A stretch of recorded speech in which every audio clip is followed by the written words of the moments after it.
Unit 3, Classical Greece. We're just blazing through time here, thousands of years going in a matter of hours. But Classical Greece is a great unit because for us, as Americans here standing at this point in Western civilization, and we really are a result of these grand streams of thought, of ideas, whether it's philosophical or political, and Classical Greece is certainly one of our forefathers of where we are today. So this unit walks through some of the founding features of what was going on in Greece. You've got readings from Western Society, the textbook, from the sources book, chapters 3 in both of those for Unit 3, and then also chapters 3A and B in the Pocket Guide for Writing and History. And there you've already done a bit of reading in history, so Rampolla just gives us some suggestions on how to read better and how to be better readers, not just in history, but also generally. You have a quiz to take for Unit number 3 on the reading in Western societies.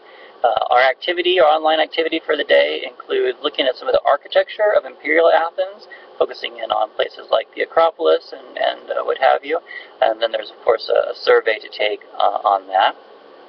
Your lecture to watch for today is just a snippet of something that I did on Plato's theory of the forms. Plato is one of these founding philosophers, so important. Those of you who've taken the exam in life, his thought will be a little bit familiar to you. This might be some review, but the idea of the forms is something that really kind of carries on throughout the rest of Western society. So it's important for us to get a handle on what's going on in those ideas.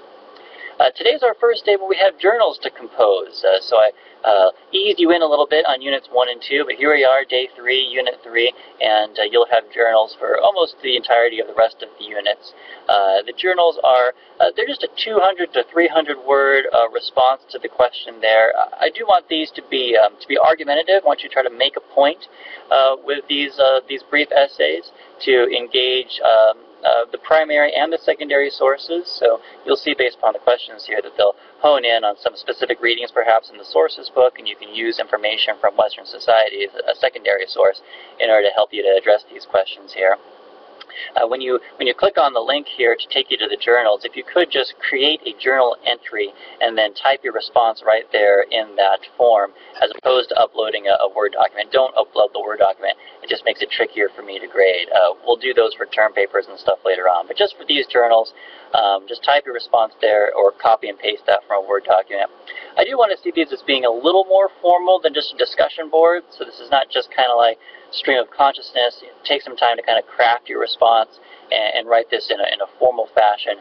You might see this somewhere between a discussion board and a term paper, something in the middle there. So that's what the journal is focusing in on. And I'll give you some feedback on those as I grade those throughout the course of this week. And of course our way to interact as well. This is our opportunity to discuss over the discussion threads, and I'll look forward to being able to interact with you throughout the course of the day for this unit. Unit 3, Classical Greece.